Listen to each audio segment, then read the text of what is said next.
Chers téléspectateurs de la radio-télévision La Voix de la démocratie congolaise, Panorama d'Afrique, bonjour et nous sommes très heureux parce que vous nous suivez à temps et à contre-temps à travers le monde. Vous nous suivez à partir de New York aux États-Unis d'Amérique avec notre confrère Don Kaimbe et je suis Raphaël Charanga à partir de Kinshasa en République démocratique et du Congo. Aujourd'hui, nous découvrons un ouvrage et c'est avec un confrère journaliste. Il s'appelle Pierrot Elamenge Chimbila. Confrère Pierrot Elamenge, bonjour. Bonjour Raphaël. Aujourd'hui, nous avons au devant de nous un ouvrage qui s'intitule Ma lettre d'amour et mon cri de cœur pour toi, mon Congo. C'est un manuel qui vient d'être publié de Murray Bro Foundation Publishing et qui venait d'être publié en l'an 2019 et ce manuel compte 62 pages. Ma lettre d'amour et mon cri de cœur pour toi, mon Congo. Pourquoi c'est intitulé? Je vous dis d'abord merci parce que je crois bien que c'est ma première interview depuis que le livre est en circulation. C'est la première interview que je donne. Merci beaucoup à la Voix de la démocratie, c'est ça? Oui, la Voix de la démocratie congolaise, la VDC. Voilà, merci beaucoup. Voilà, merci beaucoup à tous ceux qui suivent cette chaîne de radio et télévision. Ma lettre d'amour, ça veut dire, c'est une expression de quelque chose de plus grand. Vous savez, le Congo, c'est notre patrimoine, c'est notre héritage. On ne peut pas vivre dans un pays ni le développer sans l'aimer, sans pouvoir l'aimer. Alors, c'est l'expression de tout ce que j'ai eu en moi comme souhait pour ces pays, et pour ma patrie, pour le pays que j'aime beaucoup. Mais la lettre d'amour s'adresse au Congo comme entité, mais s'adresse au Congo comme une personne. C'est-à-dire que je considère le Congo comme une personne, c'est pourquoi j'écris à cette personne qui est la RDC. Mais à l'intérieur, le Congo est composé de personnes. C'est de vous, c'est de moi, c'est de médecins, de politiciens, de députés, de ministres, de militaires, de policiers, de musiciens, de pasteurs. Tous ceux qui font que le Congo soit ce qu'il est aujourd'hui et là où il est, je leur adresse cette lettre d'amour pour dire je les aime. Mais non seulement la lettre d'amour, mais c'est aussi les cris de cœur. Les cris de cœur, parce qu'il y a un peu comme un sentiment de révolte. Pour voir un beau et grand pays comme le Congo qui regorge autant de richesses, autant de ressources, mais chaque fois relégué comme un pays pauvre, comme un pays corrompu, comme un pays des fois infréquentable, alors que c'est un grand pays. Et à travers ces livres, je lance un cri de cœur, des prises de conscience individuelles et collectives pour l'intérêt de nous tous, Congolais, et ceux qui vivent sur le sol congolais. Chers téléspectateurs de la radio-télévision La Voix de la démocratie congolaise, la VDC Panorama d'Afrique, je disais tantôt que nous sommes en train de parler avec Pierrot Elamenge, c'est un confrère journaliste de la radio Okapi, nous allons y arriver, et qui vient de rendre public ce manuel intitulé « Ma lettre d'amour et mon cri de cœur pour toi, mon Congo ». Monsieur Pierrot, nous voyons que ce manuel est préfacé par un pasteur, Camille Ntoto. Pourquoi se faire préfacer par un pasteur plutôt que par un professeur d'université? Voilà, mais Camille Ntoto, c'est un professeur d'université, c'est une grande personnalité, c'est un expert en leadership, mais pour déjà, ceux qui le connaissent. Parle exactement. Pasteur, vous voyez que ça frise un tout petit peu. Non, ça ne frise pas. Il fallait que l'on marque préfacé par professeur Camille Ntoto. Non, ça ne frise pas. J'aime bien le présenter comme ça, comme le pasteur Camille Ntoto, qui est un grand enseignant, qui est aussi un grand c'est ton pasteur? En leadership. Non, il n'est pas mon pasteur, mais c'est quelqu'un qui a une très grande vision pour le Congo. Si vous arrivez à Goma aujourd'hui, vous allez trouver ce que Camille Ntoto a réalisé comme œuvre après ses études aux États-Unis d'Amérique. Il s'est installé à Goma, où il a beaucoup aimé le Congo, il a aimé les Congolais, et il amène des gens du néant, de la poussière, il les forme, il leur donne le l'espoir de dire, d'être grand. Et s'est installé à Goma en 2005, pendant que tout le monde craignait Goma à cause de la guerre. Alors c'est comme ça qu'il a préfacé ses livres, parce qu'il est connu comme ça, comme un grand pasteur. Mais je ne suis pas très attaché aux titres. Je n'aime pas les titres. Le Congo, c'est un pays qui a beaucoup de gens qui portent les titres de professeurs, de docteurs. Mais quel est le résultat? Quel est le résultat? Et c'est ça même le contenu de cette lettre d'amour. C'est de dire, mais oui, mais tu es professeur, tu es tout ce que tu peux avoir comme titre. Mais quel est le résultat sur terrain? Quel est le résultat aujourd'hui quand on regarde la RDC, quand on regarde les Congolais aujourd'hui? Quel est le résultat? C'est que nous produisons quoi? Quels que soient les titres que nous portons. Et c'est pourquoi l'auteur, je vois, par exemple, à la page 15, Mon Congo. Mon Congo, c'est parce que j'aime que je lance ce cri de cœur pour toi. Et quand on regarde à la page 14, tu es grand mon Congo, et c'est parce que je t'aime que j'écris cette lettre d'amour pour toi. C'est parce que je t'aime que je lance ce cri de cœur pour toi. Alors, les Congolais toujours marginalisés à travers le monde entier. Et lorsqu'on voit la République démocratique du Congo, on aime bien ce pays. Mais on n'aime pas les Congolais. Vous venez d'écrire, est-ce qu'il y a-t-il des corrélations? Exactement. D'ailleurs, si vous regardez la préface, vous verrez que c'est lui qui a les leaders, Camille Ntoto, il l'a dit. Quelqu'un a dit tout le monde aime le Congo, mais personne n'aime les Congolais. Ah, voilà, tu oui. vois, mais en fait, il n'y a personne qui va venir nous aimer si nous-mêmes on ne s'aime pas. Vous voyez ça? Les Congolais, ils ne s'aiment pas. Regardez ce qui se passe aujourd'hui. Il y a les gens qui disent qu'ils ont honte d'eux-mêmes. Non, quand j'arrive dans un pays, j'ai honte de dire que je suis Congolais. Mais vous avez des milliers de personnes qui partent du monde entier vers les Congos, mais les Congolais eux-mêmes, ils ont honte de se présenter comme Congolais. C'est un fait. Les Congolais ne s'aiment pas. Tout à l'heure, il y a un ami, un collègue conférencier, coach, qui a lu les livres, qui me disait, il assistait à une scène dans un magasin où les Congolais, chaque jour, ils vont accuser d'autres Congolais auprès d'un expatrié qui est leur patron du magasin. Et celui-là, qu'est-ce qu'il fait? Chaque fois qu'un autre Congolais vient accuser l'autre, il appelle pour dire, mais voilà, fais attention avec ton frère. Et il est venu t'accuser ici. Et vous, les Congolais, vous êtes drôles. C'est juste ça. Alors, on ne peut pas faire du bien dans ces pays si on ne l'aime pas. La première chose, on ne peut pas travailler pour le bien du Congo si on ne l'aime pas.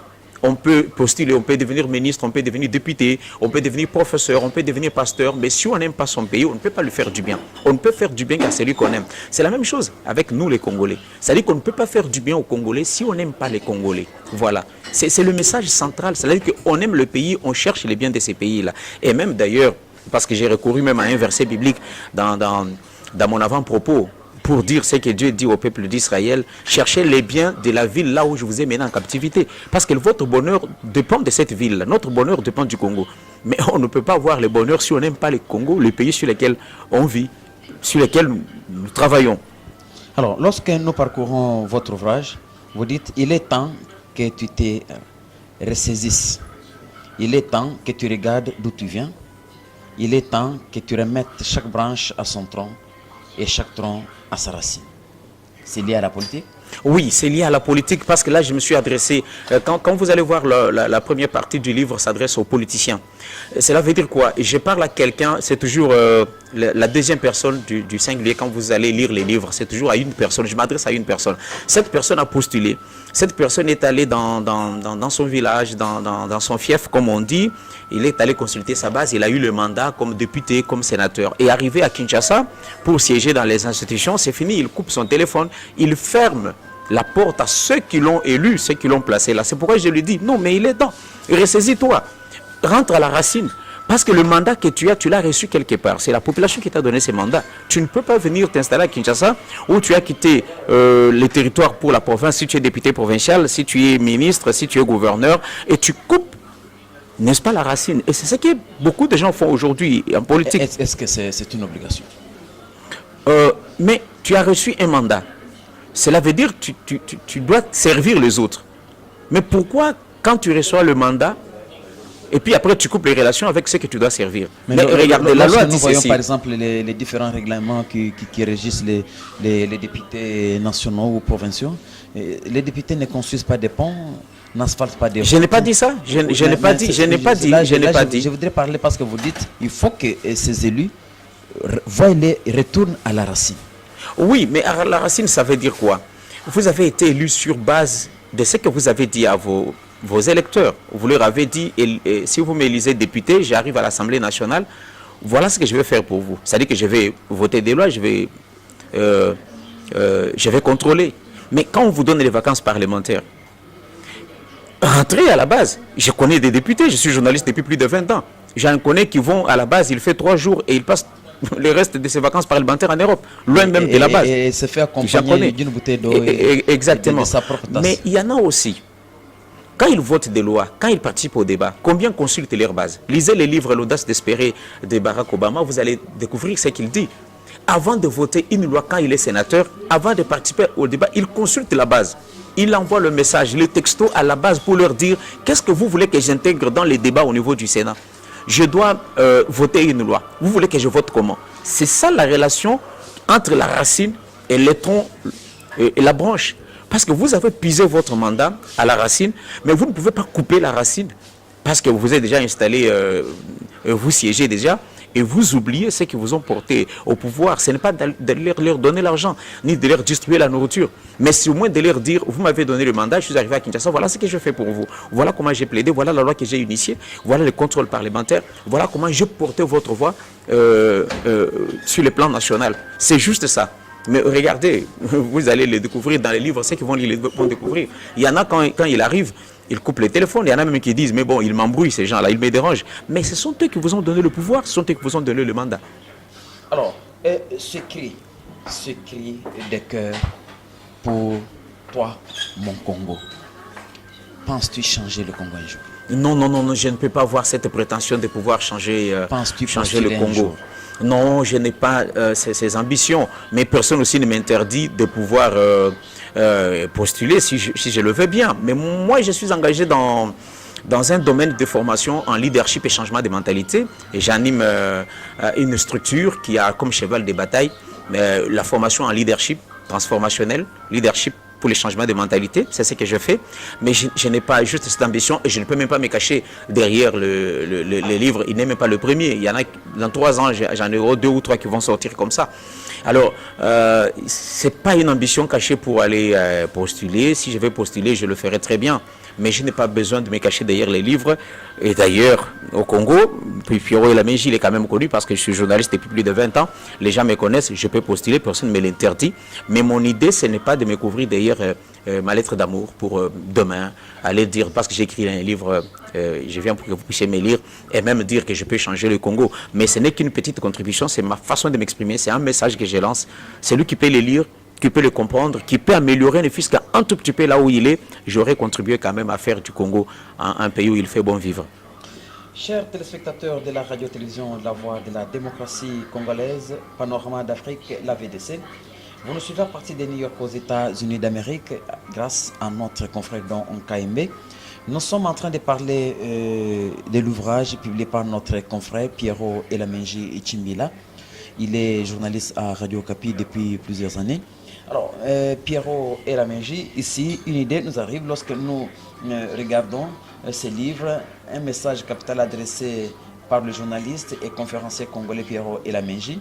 Alors, les voies à privilégier pour sortir le Congo de l'impasse actuelle.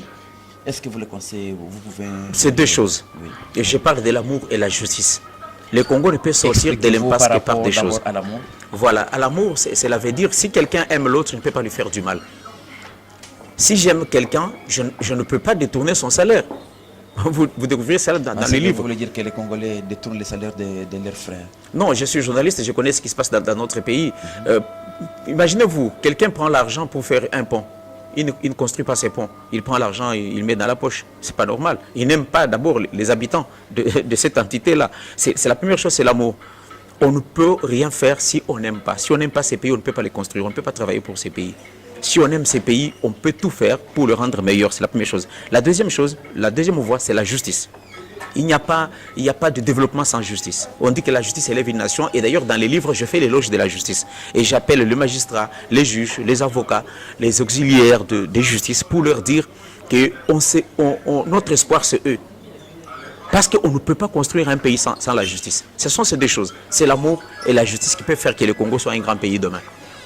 Alors, parce que vous avez cité un peu la justice, nous avons vu qu'il y avait 14 personnalités de la République démocratique du Congo sous sanction de la communauté européenne. Et aujourd'hui, on a levé 2 on a seulement levé les sanctions pour 2 personnalités. Alors, les avocats disent qu'il y a injustice dans tout ça. Est-ce que vous comprenez qu'avec cette manière de faire, la justice au Congo peut bien se rétablir? Bon, là on a deux choses à la fois dans lesquelles je ne veux pas trop m'attarder parce que l'Union européenne connaît les motivations pour lesquelles elle avait puni ces personnes et connaît pourquoi elle a levé la sanction de 2 autres et pourquoi les autres s'entraînent. Ça reste la cuisine interne de l'Union européenne et ceux qui est en politique, ils savent quelles sont les frictions qui sont arrivées entre eux.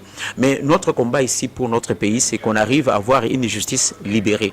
Cela veut dire quand le juge veut condamner quelqu'un, il n'a pas besoin de prendre le téléphone, appeler pour dire bon que je dise quoi. Non, c'est-à-dire qu'il est libre en âme et conscience. Il s'est dit voilà, celui-ci il a mal fait, je le condamne. Celui-ci il n'a pas tort, je l'acquitte, je le libère. C'est-à-dire qu'il n'y a pas de pression. C'est-à-dire que le juge le fait dans toute la liberté. Mais c'est possible, c'est pas quelque chose de grave. Mais on est engagé dans un processus qui évolue. Je crois qu'il y a beaucoup de choses. Moi j'ai encore l'espoir et je crois que le Congo est sur une bonne voie, qu'on peut encore accomplir beaucoup de choses. Mais avec la volonté, on peut y arriver. Alors, Pierrot Elamenji Chimbila, vous êtes écrivain et vous venez de mettre sur le marché Ma lettre d'amour et mon cri de cœur pour toi, mon Congo. Et aujourd'hui, tu es devant les caméras de la radio-télévision La Voix de la démocratie congolaise, Panorama d'Afrique. Alors, où est-ce que nous pouvons retrouver ce manuel? Et voilà. Maintenant, là, c'est à combien d'exemplaires que vous avez déjà produit? Bon, voilà, nous sommes d'abord au premier tirage de plus de 300. Parce que vous savez qu'on a un problème dans notre pays. Les gens se plaignent que les Congolais ne lisent pas, ils n'achètent pas des livres. Mais on est encore au début avec un tirage de 300. Juste une introduction. D'ailleurs, qu'on donne même d'ailleurs à d'autres personnes gratuitement. Mais les autres aussi payent pour nous permettre de pouvoir imprimer d'autres parce qu'on est encore au début. Mais on va avoir tout un programme d'abord du baptême de livres, de campagnes et des conférences. Mais pour le moment, le livre est encore vendu, je peux dire, par internet, c'est-à-dire que par contact individuel. Mais dans les prochains jours, on pourra voir tous les contrats, si possible, avec des librairies, là où les gens pourraient trouver ces livres. Mais déjà, en attendant, les gens peuvent le retrouver à travers les réseaux sociaux, à travers nos contacts téléphoniques. Et si quelqu'un en a besoin, par exemple, au pays, même à l'extérieur, comme maintenant, nous avons envoyé à quelqu'un qui en avait besoin en France, nous lui avons expédié ça. Si quelqu'un veut les livres aux États-Unis, il n'a qu'à nous écrire, payer et puis nous dire par quel mécanisme, s'il a une connaissance, quelqu'un qui peut lui amener ça, on l'expédie. Parce que notre souci, c'est qu'au moins, chaque Congolais qui sait lire puisse lire la lettre d'amour. Alors, le livre est vendu à combien? Le livre est vendu à $20. C'est les prix qui puissent nous permettre, parce que vous voyez que c'est la qualité.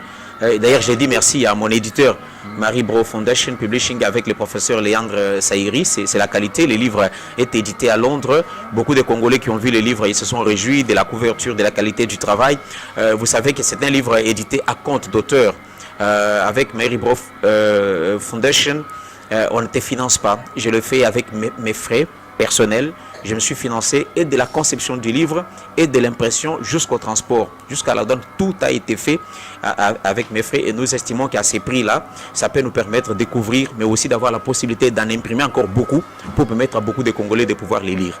Et parce que nous allons déjà nous quitter, à la jeunesse congolaise qui va lire ce manuel. La jeunesse, je dis tout simplement aux jeunes Congolais de pouvoir croire. Il faut croire en vous. Si vous avez un rêve, il faut croire. Je rêvais depuis mon jeune âge de pouvoir devenir écrivain. J'avais déjà élaboré le programme qu'à telle période je sortirais mon premier livre. Je l'ai sorti. Et j'ai dit aux jeunes de pouvoir croire en leurs rêves, de croire dans ce qu'ils sont capables de faire, de croire aussi au pays dans lesquels ils sont, de croire qu'ils peuvent faire de grandes choses, qu'ils peuvent aller plus loin. Parce que le deuxième livre d'ailleurs qui arrive, c'est intitulé Au-delà des limites. Cela veut dire qu'il n'y a rien qui peut nous empêcher d'accomplir de grandes choses. Même aussi en RDC, on n'a aucune limite pour faire de grandes choses. Et d'ailleurs, si vous me permettrez aussi de pouvoir dire à nos téléspectateurs qu'ici à Kinshasa, le cadre qui nous a permis de réaliser cette interview, c'est Africana Palace, une maison qui m'a permis de me concentrer tout le temps. C'est là où je me suis mis pour corriger mes manuscrits, élaborer. Et je leur dis merci pour ça. Mais la jeunesse doit croire en elle. doit croire dans ses pays, doit croire dans les autorités, mais elle doit aussi se battre pour faire changer les choses. Chacun là où il est doit se battre. Il doit se battre en revendiquant pour que ceux qui nous gouvernent prennent de bonnes décisions, mais que nous aussi, nous puissions avoir un changement de mentalité, une moralité qui puisse nous permettre que chacun construise là où il est, et comme ça on fera du Congo un pays prospère, un paradis. Le Congo le mérite bien. Merci Pierrot Elamenge Chimbila.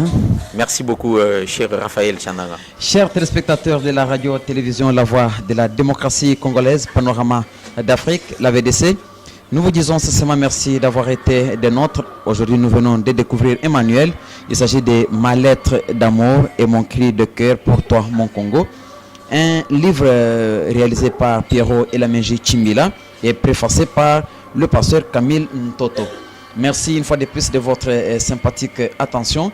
Nous disons aussi merci à Don Kaimbe et José Kapajika pour la réalisation et la coordination.